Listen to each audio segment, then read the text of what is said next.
বালক বলল, না না, কোনো ক্রমেই কোনোভাবেই আমার ঈমান তুমি কেড়ে নিতে পারবা না। বাদশাহ কিছু লোককে বলল, যাও ওকে পাহাড়ের চূড়ায় নিয়ে যাও, পাহাড়ের চূড়ায় দাঁড় করায় তাকে অফার করবা, যদি সে তার ধর্ম থেকে ফিরে আসে তাহলে তাকে তোমরা নিরাপদে নিয়ে আসবা, আর যদি ধর্ম ত্যাগ না করে, ধর্ম থেকে ফিরে না আসে, তাহলে পাহাড়ের চূড়া থেকে তাকে নিচের মধ্যে ফেলে দিবা। আমি তোমার চোখের জ্যোতি আল্লাহর কাছে দোয়া করে ফিরিয়ে দিতে পারি, তবে আমার একটা শর্ত আছে। কি শর্ত? শর্তটা হইল, তোমার যখন 2 চোখের জ্যোতি ফিরে আসবে, শর্ত হইল 2 চোখের জ্যোতি ফিরে আসার সঙ্গে সঙ্গে আল্লাহর উপর ঈমান আনতে হবে। মা নাকামু মিনহুম ইল্লা আন ইউমিনু বিল্লাহিল আজিজিল হামিদ। বালক বলল, তুমি আমাকে তোমার তদারকিতে মারতে পারবা না, তোমার তদবিরে আমাকে মারতে পারবা না, তুমি যেইভাবে মারতে চাও সেইভাবে মারতে পারবা না, আমাকে মারতে হইলে আমার কথা অনুযায়ী আমাকে মারতে হবে। কোনো ক্রমেই ঈমানকে বিক্রি করে দেওয়া যাবে না। প্রয়োজনে যদি আগুনে ঝাঁপ দিতে হয় আগুনে ঝাঁপ দিব, প্রয়োজনে যদি গুলি খেতে হয় গুলি খাবো, তরবারির আঘাত যদি পেতে হয় পাবো, যত কষ্টের শিকার হতে হয় সমস্ত কষ্ট আল্লাহর দিকে তাকিয়ে চুপ করে সবর করে ধৈর্য ধরে থাকবো, তারপরেও নিজের ঈমান বিক্রি করে দেব না। এটা নিক্ষেপ করার সাথে সাথে বালকের কানের নিচের অংশে তীরটা লেগেছে। যখন বালকের কানের নিচে তীরটা লাগলো, লাগার পর বালক সেইখানে হাত দিল, হাত দেওয়ার সঙ্গে সঙ্গেই আল্লাহ তাআলার দরবারে চলে গেল। মোহতারাম হাজিরিন, আমাদের আলোচনা চলছিল কোরআনুল কারীমের প্রথম সূরা ফাতিহার 5 নম্বর আয়াত, ইহদিনাস সিরাতাল মুস্তাকিম। ইহদিনাস সিরাতাল মুস্তাকিমের তাফসীরে আলোচনা পেশ করতে গিয়ে আমরা আলোচনা শুনেছি যে হিদায়াতের উপর অটল অবিচল থাকার 4টা উপায়। হিদায়াতের উপর অটল অবিচল থাকার 1 নম্বর উপায় হচ্ছে কোরআনুল কারীম আঁকড়ে ধরা। 2 নম্বর উপায় হচ্ছে সর্বদা আল্লাহ তাআলার জিকির করা। 3য় উপায় হচ্ছে সর্বদা আল্লাহর কাছে দোয়া করা। 4র্থ উপায় হচ্ছে কোরআনে বর্ণিত নবী রাসূলদের এবং মুমিন বান্দাদের ঘটনাবলী পড়া এবং তা নিয়ে চিন্তা ফিকির ও গবেষণা করা। তো আমাদের হিদায়াতের উপর অটল অবিচল থাকার 4র্থ উপায় কোরআনে বর্ণিত নবী রাসূল এবং ঈমানদার ব্যক্তিদের ঘটনাবলী জানা এবং তা নিয়ে গবেষণা ও চিন্তা ফিকির করা। তো এই শিরোনামে আমাদের আলোচনা চলছিল, 2 পর্বে আলোচনা হয়েছে। সেই ধারাবাহিকতায় আমরা ইব্রাহিম আলাইহিসসালাতু ওয়াস সালামের মূর্তি ভাঙ্গার ঘটনা সংক্ষেপে আলোচনা করেছি। মূসা আলাইহিসসালাতু ওয়াস সালামের সমুদ্র পারাপার হওয়ার ঘটনা আলোচনা করেছি। রাসূলুল্লাহ সাল্লাল্লাহু আলাইহি ওয়াসাল্লামের গারে সাউরে আত্মগোপনে থাকার ঘটনা আলোচনা করেছি। গত সপ্তাহে আমরা সূরা ইয়াসিনে বর্ণিত হাবিবে নাজ্জার একজন ঈমানদার ব্যক্তির ঘটনা আমরা আলোচনা করেছি এবং শুনেছি। আরও 1-2টা আলোচনা করব ইনশাআল্লাহ। তবে আজকে একটা মাত্র ঘটনা আলোচনা করব সংক্ষেপে ইনশাআল্লাহ। সেটা হচ্ছে হাদিসে বর্ণিত সে ঘটনাটা। কোরআনের সূরাতুল বুরুজের মধ্যে আমরা উখদুদবাসীর নাম শুনেছি, কুতিলা আসহাবুল উখদুদ আন-নারি যাতিল ওয়াকুদ। এই আয়াতগুলোর তাফসিরে মুসলিম শরীফের 7401 নম্বর হাদিস এসেছে। মুসলিম শরীফের 7401 নম্বর হাদিসের মধ্যে হাদিসটা বর্ণনা করেছেন সুহাইব রাদিয়াল্লাহু তাআলা আনহু। এটা কিন্তু কোরআনের ঘটনা, সূরা বুরুজের কুতিলা আসহাবুল উখদুদ আন-নারি যাতিল ওয়াকুদ ইয হুম আলাইহা কুউদ ওয়া হুম আলা মা ইয়াফআলুনা বিল মুমিনিনা শুহুদ ওয়া মা নাকামু মিনহুম ইল্লা আন ইউমিনু বিল্লাহিল আজিজিল হামিদ। তো এই ঘটনার বিস্তারিত এসেছে কোথায় বলেন? হাদিসে, মুসলিম শরীফে ৭৪০১ নম্বর হাদিস। তো সোহাইব রাদিয়াল্লাহু তাআলা আনহু বর্ণনা করছেন, রাসূলুল্লাহ সাল্লাল্লাহু আলাইহি ওয়াসাল্লাম বলছেন যে কানা ফি মান ক্বাবলাকুম মালিকুন, বহু আগে একজন বাদশা ছিল, একজন বাদশা ছিল, প্রতাপশালী বাদশা, অনেক ক্ষমতাধর বাদশা। আগের যুগের বাচ্চাদের একটু ক্ষমতা থাকলেই নিজেকে আল্লাহ বলে দাবি করে বসত। নিজেকে কি বলে দাবি করত? খোদা বলে। নমরুদ, ফেরাউন, আরও অনেক বাচ্চার ঘটনা আছে। একটু ক্ষমতা হলেই কি নিজেকে খোদা মনে করত। তো ওই বাচ্চার ব্যাপারটা এমন ছিল, নিজেকে খোদা মনে করত। তো ওই বাচ্চার একজন জাদুকর ছিল। এই জাদুকর জাদু করতে করতে করতে বয়স হতে হতে বৃদ্ধ হয়ে গেছে। তো ওই বৃদ্ধ জাদুকর চিন্তা করলো, আমি যদি মারা যাই, আমার ভিতরে যে জাদুবিদ্যা, জাদু শিক্ষা, এটা তো আর কারো মধ্যে নাই। তো আমি চলে গেলে সরকারের বাদশার হয়ে একজন জাদুকর তো থাকতে হবে। এই জন্য সে বাদশাকে রিকোয়েস্ট করলো যে আপনি আপনার অধীনস্থদের থেকে একজন চৌকস বুদ্ধিমান গোলাম বালক আপনি আমার সামনে আনেন। আমি তো বৃদ্ধ হয়ে গেছি, কবে মারা যায় ঠিক নাই। আমার মধ্যে থাকা যত জাদুবিদ্যা আছে আমি সব ওই বালককে শিখিয়ে দিয়ে যাব, অতঃপর ওই বালক আপনার রাজ দরবারে থেকে আপনার কাজ করবে।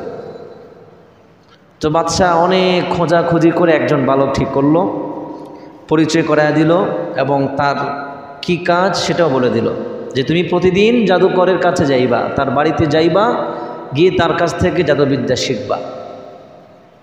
যেমন কথা তেমন কাজ।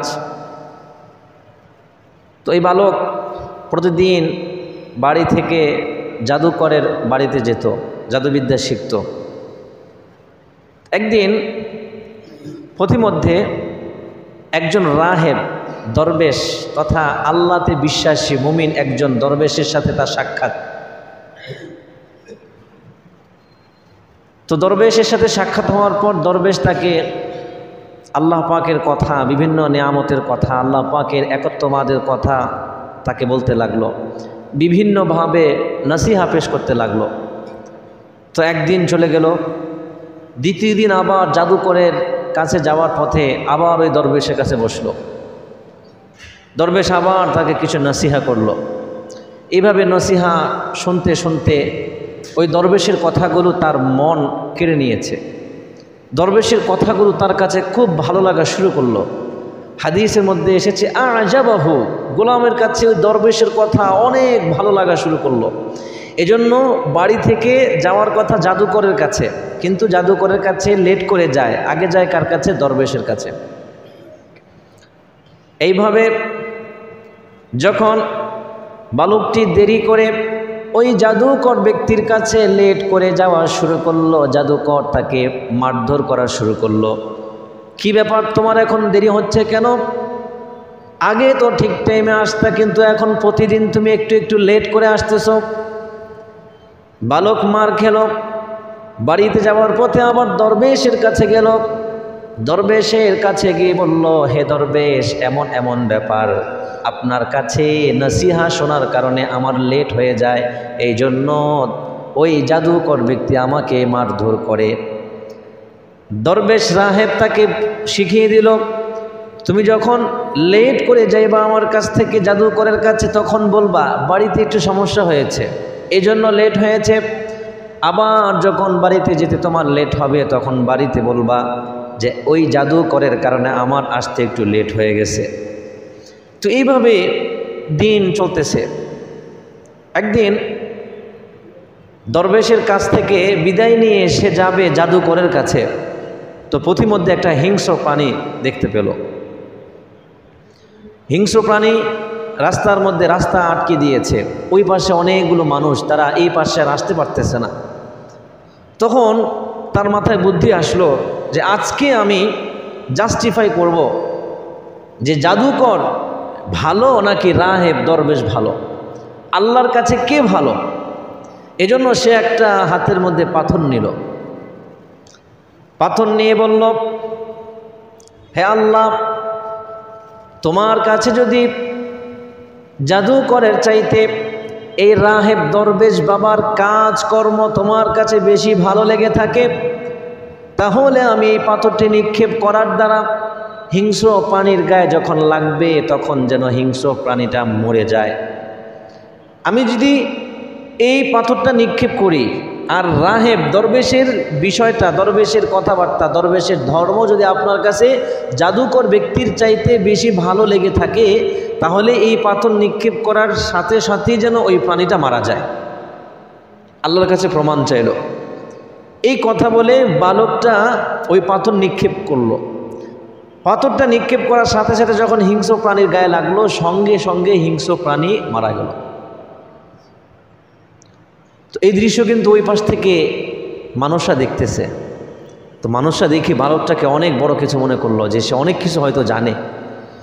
তো মানুষ তার কাছে এসে বিভিন্ন রোগ ব্যাধির কথা আলাপ আলোচনা করতে লাগলো। ওই বালকও চিকিৎসা করতে লাগলো। চিকিৎসা করতে করতে বালকের এতটা যোগ্যতা হয়ে গিয়েছে যে বালক জন্মান্ধকে দৃষ্টিশক্তি ফিরিয়ে দিত। সুবহানাল্লাহ পড়েন। অর্থাৎ আল্লাহ পাকের কাছে দোয়ার মাধ্যমে। এবং কুষ্ঠরোগীর চিকিৎসা সে করত। তো তার সুনাম সুখ্যাতি চতুর্দিকে আস্তে আস্তে ছড়াতে লাগলো।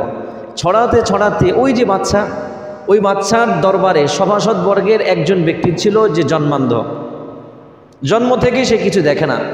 তো তার কানে যখন এই আওয়াজ আসলো, এই সংবাদ আসলো যে এমন একজন বালক আছে যে কুষ্ঠরোগী এবং জন্মান্ধের চিকিৎসা করে, তখন ওই ব্যক্তির কাছে থাকা যত হাদিয়া উপঢৌকন আছে, ধন সম্পদ আছে, সব নিয়ে একজনের মারফতে ওই বালকের কাছে গেল। ওই বালকের কাছে যাওয়ার পর বলতে লাগলো, এই যে দেখো আমার এখানে যত হাদিয়া উপঢৌকন আছে, এই সব হাদিয়া তোমার জন্য। মা হা হুনা লাকা আজমাউ, এই হাদিয়া সব তোমার জন্য, তবে শর্ত হলো তুমি আমার জ্যোতি, চোখের জ্যোতি ফিরিয়ে দিবা। তখন বালক বলল যে আমি তো আমার শক্তিতে তোমার চোখের জ্যোতি ফিরিয়ে দিতে পারবো না, আমি তো তোমাকে আরোগ্য দান করতে পারবো না। আরোগ্য দান করেন একজন, তিনি কে? আল্লাহ। ওই বালক ওই সভাসদ ব্যক্তিকে শর্ত দিল, আমি তোমার চোখের জ্যোতি আল্লাহর কাছে দোয়া করে ফিরিয়ে দিতে পারি, তবে আমার একটা শর্ত আছে। কি শর্ত? শর্তটা হইল তোমার যখন দুই চোখের জ্যোতি ফিরে আসবে, শর্ত হইল দুই চোখের জ্যোতি ফিরে আসার সঙ্গে সঙ্গে আল্লাহর উপর ঈমান আনতে হবে। তখন ওই ব্যক্তি রাজি হয়ে গেল, ঠিক আছে তোমার শর্ত মেনে নিলাম, যদি আমার চোখ ঠিক হয়ে যায়, চোখের জ্যোতি ফিরে আসে, তাহলে আমি ঈমান নিয়ে আসবো। এই কথা বলার পর বালকটি আল্লাহর কাছে অনেকক্ষণ কান্নাকাটি করে দোয়া করলো, তার চিকিৎসা করলো। কিছুক্ষণ পর দেখা গেল ওই ব্যক্তির হারানো যেই চোখ, জন্মান্ধ ব্যক্তির চোখের জ্যোতি ফিরে আসলো। চোখের জ্যোতি ফিরে আসছে, সঙ্গে সঙ্গে সে আল্লাহর উপর ঈমান নিয়ে আসছে। সুবহানাল্লাহ। এখন এই যে হাদিয়া উপঢৌকন সব ওই বালককে দিয়ে দিয়েছে। ওই সভাসদ ব্যক্তি মালিকের দরবারে, মালিকের সভাসদবর্গে চলে গেল। বাদশা সবার সাথে পরামর্শ করছে, পরামর্শকালে হঠাৎ করে চোখ গেল ওই ব্যক্তির দিকে। কিরে, এদের সব দেখতেছে, এ তো জন্মান্ধ ছিল। তখন তাকে জিজ্ঞাসা করলো, কি ব্যাপার, তোমার চোখের জ্যোতি কে ফিরিয়ে দিয়েছে? কোত্থেকে এটা তুমি চিকিৎসা করেছ? তোমার চোখের জ্যোতি কে ফিরিয়ে দিয়েছে? তখন ওই ব্যক্তি উত্তরে বলল, আমার আল্লাহ আমার চোখের জ্যোতি ফিরিয়ে দিয়েছে। তখন বাদশা খুব রেগে গেল এবং বলল, আলাকা রব্বুন গায়রি, আরে আমি ছাড়া তোমার আর কোনো রব আছে নাকি? নাউযুবিল্লাহ বলেন। কি পরিমাণ অহংকার! মুসলিম শরীফের ভাষা, হাদিসের ভাষা, আলাকা রব্বুন গায়রি, আমি ছাড়া তোমার আবার কোনো রব আছে নাকি? তখন ওই ব্যক্তি বলল, রব্বি ওয়া রব্বুকা আল্লাহ, আমার রব এবং আপনার রব একজন, আর তিনি হচ্ছেন আল্লাহ। আরে আপনি কিসের রব? আপনার রব এবং আমার রব সকলের রব হচ্ছেন একজন, আর তিনি হচ্ছেন আল্লাহ। এটা বলার পর তো সে আরও রেগে মেগে ফায়ার তেলে বেগুনে সে জ্বলে উঠছে। তখন ওই ব্যক্তিকে পাকড়াও করছে, গ্রেফতার করছে, করে তাকে ভীষণভাবে মারধর করা হচ্ছে যে বলো, সত্যি করে বলো, তোমার এই চোখের জ্যোতি তুমি কোত্থেকে ফিরে পেয়েছ। মারতে মারতে সে বলে না, আর কত সহ্য করবে। এক পর্যায়ে সে বলে দিয়েছে যে অমুক বালক আমার চিকিৎসা করে এরকমভাবে ঘটনা বিস্তারিত বলেছে। তখন বাদশা ওই বালককে গ্রেফতার করার আদেশ করলো। ওই বালকটাকে গ্রেফতার করে নিয়ে আসলো। নিয়ে আসার পর বাদশা বলল, প্রথমে ভালো কথা বলতেছে, মাশাআল্লাহ, তুমি তো এই পরিমাণ জাদুবিদ্যা শিখে ফেলেছ যে তুমি তোমার জাদু দিয়ে জন্মান্ধ ব্যক্তিকে দৃষ্টিশক্তি ফিরিয়ে দিচ্ছ, কুষ্ঠরোগীকে ভালো করে দিচ্ছ। তখন ওই বালক বাদশার এই কথার উত্তরে বলল, না, আমি জাদুবিদ্যা শিক্ষার কারণে এমনটা হয় নাই, বরঞ্চ আমার এই যোগ্যতা দিয়েছেন আল্লাহ। আমি আল্লাহর কাছে দোয়া করি আর কিছু আমল করি, আল্লাহ পাক আরোগ্য দান করেন। সুবহানাল্লাহ। এই কথা বলার পর তাকে ওই বালককে গ্রেফতার করে তাকে প্রহার করতে লাগলো, অনেক মারপিট করতে লাগলো। এদিকে তার আগে আরেকটা ঘটনা ঘটেছে। ওই বালক যখন ওই যে হিংস্র প্রাণীর উপর পাথর নিক্ষেপ করলো, হিংস্র প্রাণীটা মারা গেল না? মারা যাওয়ার পর দরবেশ বাবার কাছে সে গিয়েছে, গিয়ে পুরো ঘটনা বিস্তারিত বলেছে। তো দরবেশ বাবা তো মহা খুশি, ওই মুমিন দরবেশ বাবা মহান খুশি। তখন ওই দরবেশ বাবা বলতেছে, আজকে তুমি আমার থেকেও শ্রেষ্ঠ হয়ে গেছো। সুবহানাল্লাহ। অর্থাৎ তুমি আজকে আমার থেকেও বড় বুজুর্গ হয়ে গেছো, যে তোমার এই কারিশমা, তোমার বুজুর্গির কারণে, আমার চাইতে তোমার বুজুর্গি বেশি। তো বাদশা বলেছিল, তবে অচিরেই তোমার উপর বিপদ নেমে আসবে। তো বিপদ নেমে আসলে তুমি সবর করবা, ধৈর্য ধারণ করবা, আমার নামটা বলে দিও না। তো ওই বালক যখন পরে গ্রেফতার হয়ে যায়, তাকে যখন নির্যাতন করা হয়, অত্যাচার করা হয়, সে মুখ খুলে না, আর কত সহ্য করবে। এক পর্যায়ে ওই দরবেশ বাবার নাম বলে দিয়েছে যে অমুকের কাছে গিয়ে আমি আল্লাহকে চিনেছি, আল্লাহকে জেনেছি। তখন বাদশা ওই দরবেশ বাবাকে গ্রেফতার করতে বলল। ওই দরবেশকে নিয়ে আসা হলো। নিয়ে এসে বাদশা বলল, ইরজি আন দীনিকা, যে তুমি তোমার ধর্ম থেকে ফিরে আসো। তুমি যে আল্লাহকে বিশ্বাস করো, যাকে খোদা মানো, তাকে আর খোদা মনে করবা না, খোদা আমি, এই মতবাদে ফিরে আসো। দরবেশ বাবা বলল, না, কখনো না। অনেক নির্যাতন করা হয়েছে। এক পর্যায়ে তাকে শাস্তি দেওয়ার জন্য ওই বাদশা লোক দিয়ে তার মাথার উপর করাত লাগলো, করাত রেখে তারপরেও বলেছে দিন থেকে ফিরে আস। কিন্তু ওই দরবেশ বাবা বলল, না, জীবনের বিনিময়ে হলেও 1000 বার যদি আমাকে মেরে ফেলো, তাহলে আমি আমার ধর্ম, আমি আমার আল্লাহর রুবুবিয়্যাত থেকে কখনো ফিরে আসব না।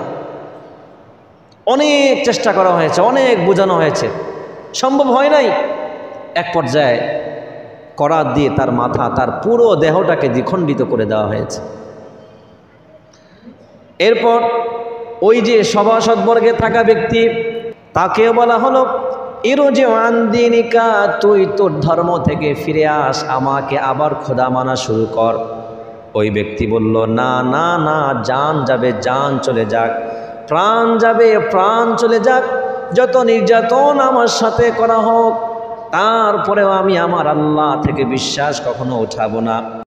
বাদশা ওই ব্যক্তির মাথার উপর করাত রাখার জন্য নির্দেশ দিলেন। নির্দেশ দেওয়ার পর দরবেশ বাবার সাথে যে আচরণ করা হয়েছে, দরবেশ বাবাকে যেইভাবে দ্বিখণ্ডিত করে দেওয়া হয়েছে, ওই ইমানদার ব্যক্তিটাকেও ওই রকম দ্বিখণ্ডিত করা হয়েছে। 2 জন মারা গেছে। বাকি আছে কে? বালক। বাকি আছে বালক। এখন বালককেও বলতেছে, অফার করছে, ইরজি আন দীনিক। তাহলে আগের 2 জন দরবেশ আর ওই ইমানদার ব্যক্তি, সভাসদবর্গে থাকা ইমানদার ব্যক্তি, তারা কি ইমান বিসর্জন দিয়েছে? কথা বলেন না কেন? কুফরি শক্তির সামনে তারা কি তাদের ধর্ম ত্যাগ করেছে, ধর্ম বিসর্জন দিয়েছে? দেয় নাই। ওই বালককে বলা হইল যে তুমি তোমার ধর্ম থেকে ফিরে আসো, আমি তোমাকে এই দিব সেই দিব, তোমার কোনো সমস্যা হবে না। বালক বলল, কখনো সম্ভব না। বালকের ঈমান ওই দুইজনের চাইতে আরও বেশি মজবুত হয়ে গেছে। সুবহানাল্লাহ। বালক বলল, না না, কোনো ক্রমে কোনোভাবেই আমার ঈমান তুমি কেড়ে নিতে পারবা না। বাদশাহ কিছু লোককে বলল, যাও ওকে পাহাড়ের চূড়ায় নিয়ে যাও, পাহাড়ের চূড়ায় দাঁড় করায় তাকে অফার করবা, যদি সে তার ধর্ম থেকে ফিরে আসে তাহলে তাকে তোমরা নিরাপদে নিয়ে আসবা, আর যদি ধর্ম ত্যাগ না করে ধর্ম থেকে ফিরে না আসে তাহলে পাহাড়ের চূড়া থেকে তাকে নিচের মধ্যে ফেলে দিবা। কিছু লোক মিলে তাকে পাহাড়ের চূড়ায় নিয়ে গেল। আল্লাহ পাকের কি কুদরত, হাদিসের মধ্যে এসেছে, পাহাড়ের চূড়ার কাছাকাছি যখন উঠল, আল্লাহ পাক পাহাড়কে বললেন যে তুই একটা কম্পন সৃষ্টি কর। পাহাড় একটা কম্পন সৃষ্টি করল। এই কম্পনের সাথে সাথে বালক ব্যতীত যত মানুষ ছিল সব মানুষ পাহাড় থেকে পড়ে নিমিষেই তারা ধ্বংস হয়ে গিয়েছে। বালক টিকে আছে, বালক পড়ে নাই। বালককে যারা মারার জন্য নিয়ে গেছে তারা কি সবাই নিচে পড়ে মরে গেছে। ওই বালক পাহাড় থেকে নেমে আবার বাদশার কাছে আসলো। বাদশাহ দেখলো যে বালক একা, বালকের সাথে থাকা ওই লোকগুলো নাই। বাদশাহ অবাক হয়ে জিজ্ঞাসা করলো, কি ব্যাপার, তোমার সাথে থাকা লোকগুলো কোথায় গেল? তখন বালক বলল, সকলকে আল্লাহ পাক ধ্বংস করে দিয়েছেন, আল্লাহ পাক আমাকে সাহায্য করে তাদেরকে ধ্বংস করে দিয়েছেন।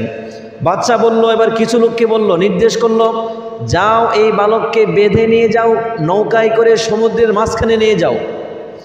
সমুদ্রের মাঝখানে নিয়ে তাকে সেইখানে সমুদ্রের মধ্যে ফেলে তাকে তোমরা মেরে ফেলো। যেমন কথা তেমন কাজ। বাদশার লোকেরা তাকে ধরে বেঁধে তাকে নৌকার মধ্যে উঠিয়ে তাকে সমুদ্রের মাঝখানে নিয়ে গেল। আল্লাহ পাকের কি কুদরত, সমুদ্রের মাঝখানে যখন তারা নিয়ে যায় তখন ওই নৌকাটা উল্টে বালক ব্যতীত সবাই ওই সাগরের মধ্যে ডুবে মরে যায়। সবাই সাগরের মধ্যে ডুবে মরে যায়, কিন্তু ওই বালকটা মরে না। ওই নৌকা দিয়ে আবার সে পাড়ে এসেছে, পাড়ে এসে আবার বাদশার দরবারে গেছে। বাদশার দরবারে গিয়ে বাদশা দেখে তো আবার অবাক, কি ব্যাপার, তোমার সাথে থাকা লোকগুলো কোথায়? তোমাকে তারা সাগরে নিয়ে তোমাকে তারা ডুবিয়ে মেরে ফেলে নাই? তখন বালক বলল, না, কাফানি হুমুল্লাহ, আল্লাহ পাক তাদের জন্য যথেষ্ট হয়ে গেছে, আমার কিছু করতে হয় নাই। পুরো ঘটনা খুলে বলছে। এরপর বালক বাদশাকে কি বলে শোনেন। বালক বলল, তুমি আমাকে তোমার তদারকিতে মারতে পারবা না, তোমার তদবিরে আমাকে মারতে পারবা না, তুমি যেইভাবে মারতে চাও সেইভাবে মারতে পারবা না, আমাকে মারতে হইলে আমার কথা অনুযায়ী আমাকে মারতে হবে। আমাকে মারতে হইলে আমি যেভাবে বলবো সেভাবে আমাকে মারবা, তাহলে আমি মারা যাব। এছাড়া তুমি তোমার তদবির দিয়ে আমাকে কখনো মারতে পারবা না। দুইবার তো দেখেছো, ব্যর্থ হয়েছ। বাদশা বলল, তাহলে তুমি বলো তোমাকে কিভাবে মারবো। মুসলিম শরীফের হাদিস, আল্লাহ রাসূল সাল্লাল্লাহু আলাইহি ওয়াসাল্লাম বলছেন, বালক বলল যে আমার সাথে থাকা ধনুকের মধ্যে যে তীর আছে এই তীরটা তুমি নিবা এবং আমাকে কাঠের একটা শুলের মধ্যে চড়াইবা। জনসম্মুখে কাঠের একটা শুলের মধ্যে চড়াইবা। এরপর তীরটা ধনুকের মধ্যে যখন রাখবা তখন তুমি এই বলে তীর নিক্ষেপ করবা, বিসমিল্লাহি ওয়া রাব্বিল গোলাম। যখন তুমি তীরটাকে নিক্ষেপ করবা তখন তুমি বলবা, বিসমিল্লাহি রাব্বিল গোলাম। এই যে বালকটিকে এখন মারছি, এই বালকের যে রব আল্লাহ, আল্লাহর নামে তীর নিক্ষেপ করছি। সুবহানাল্লাহ পড়েন। এইভাবে কি করবা? তীর নিক্ষেপ করবা, এই বলে বিসমিল্লাহি রাব্বিল গোলাম, যে এই বালকের প্রতিপালক আল্লাহর নামে তীর নিক্ষেপ করছে। তো পন্থা বাতলি দিয়েছে, এইভাবে যদি তুমি তীর নিক্ষেপ করো তাহলে আমি মারা যাব, এছাড়া আমাকে কশ্চিন কালেও তোমরা তোমাদের তরিকায় মারতে পারবা না। বাচ্চা বলল, ঠিক আছে, তবে বালক শর্ত দিয়েছে যে জনসম্মুখে মারতে হবে। মানুষকে হাজির করলো, জড়ো করলো, মানুষ চতুর্দিকে জড়ো। তার জন্য ময়দান তৈরি, কাঠের শুল বানানো হয়েছে। সে কাঠের শুলে উঠেছে, উঠার পর বাদশা ওই ধনুক থেকে তীর নিক্ষেপ করেছে বিসমিল্লাহি রাব্বিল গোলাম বলে। তো তীরটা নিক্ষেপ করেছে, নিক্ষেপ করে এই তীরটা ওই বালকের কানের নিচে, এই যে এই জায়গায় তীরটা নিক্ষেপ করার সাথে সাথে বালকের কানের নিচের অংশে তীরটা লেগেছে। যখন বালকের কানের নিচে তীরটা লাগলো, লাগার পর বালক সেইখানে হাত দিল। হাত দেওয়ার সঙ্গে সঙ্গেই আল্লাহ তাআলার দরবারে চলে গেল, সঙ্গে সঙ্গে সে মারা গেল। এই দৃশ্যগুলো কারা দেখতেছে বলেন? জনগণ দেখতেছে। বালকের উদ্দেশ্য ছিল মানুষ চিনুক, মানুষ জানুক প্রকৃত ক্ষমতার মালিককে, প্রকৃত আল্লাহকে, প্রকৃত শক্তিধর রবকে মানুষ জানুক যে এই যে বাদশা, তার কাছে কোনো ক্ষমতা নাই, যার কারণে সে আমাকে মারতে পারে নাই। যখন বাদশা আমার তরিকায় বিসমিল্লাহি রব্বিল গোলাম বলে তীর নিক্ষেপ করবে, মানুষ তো জানতে পারবে যে কার নামে নিক্ষেপ করেছে, কার নামে নিক্ষেপ করার কারণে এটা কার্যকর হয়েছে। তো বালকের উদ্দেশ্য ছিল মানুষ দেখে মানুষের যেন একটা আমূল পরিবর্তন হয়, ইমানের পরিবর্তন হয়। তো বালক তো মারা গেল। বালক মারা গেছে, বালকের এই শাহাদাত দেখে জনসম্মুখে যত মানুষ ছিল, বাদশার লোক ছাড়া সমস্ত মানুষ সঙ্গে সঙ্গে আল্লাহর উপর ঈমান নিয়ে এসেছে। সুবহানাল্লাহ। সকল মানুষ ঈমান নিয়ে এসেছে। বাদশার কাছে তার সৈন্যবাহিনী সংবাদ দিয়েছে যে আপনি যে কাজটা করেছেন এটা তো অনেক বড় ভুল কাজ করেছেন। বালকের এই শাহাদাতের দৃশ্য দেখে জনসম্মুখে যত মানুষ ছিল ময়দানে, সমস্ত মানুষ এই দৃশ্য দেখে কালিমা পড়ে আল্লাহর উপর ঈমান নিয়ে এসেছে। তারা আপনাকে এখন মানে না। বাদশা তো আরও রেগে গেছে। বাদশা রেগে গিয়ে বলছে, যাও রাস্তার ধারে ধারে গর্ত খনন করো। কি খনন করো? গর্ত খনন করো।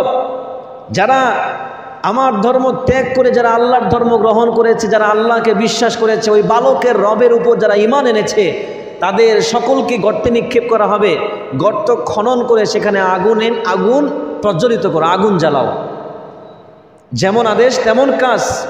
রাস্তায় রাস্তায় গর্ত খনন করা হয়েছে। গর্ত খনন করে সেখানে আগুন জ্বালানো হয়েছে। আগুন জ্বালিয়ে যারা আল্লাহর উপর ঈমান এনেছে তাদেরকে ওই খাদের মধ্যে ফেলে তাদেরকে ওই বাচ্চা হত্যা করেছে। এজন্যই আল্লাহ পাক কোরআনুল কারীমের মধ্যে বলছেন, কুতিলা আসহাবুল উখদুদ, যে গর্তের অধিকারী যারা গর্ত যারা খনন করেছে, ওই যে বাচ্চা এবং তার লোকেরা, আল্লাহ পাক লানত করছেন, কুতিলা আসহাবুল উখদুদ, এই গর্ত খননকারীরা চিরতরে ধ্বংস হয়ে যাক। আন্নারি যাতিল ওয়াকুদ, যারা আগুন প্রজ্বলিত করেছে। ইদহুম আলাইহা কুউদ, তারা ওই গর্তের পাশে তারা বসা ছিল, বসে বসে তামাশা দেখছিল। ওহুম আলা মা ইয়াফআলুনা বিল মুমিনিনা শুহুদ, আর ঈমানদার ব্যক্তিদেরকে যে গর্তে ফেলে ফেলে তারা মেরে ফেলছে, এই দৃশ্যগুলো তারা দেখে দেখে উপভোগ করছিল। আল্লাহ বলছেন, ওয়ামা নাকামু মিনহুম ইল্লা আন ইউমিনু বিল্লাহিল আজিজিল হামিদ, তারা মূলত তাদের থেকে প্রতিশোধ নিয়েছে যে তাদের ধর্ম কেন ত্যাগ করলো, আল্লাহকে কেন বিশ্বাস করলো, বালকের রবের প্রতি কেন ঈমান আনলো।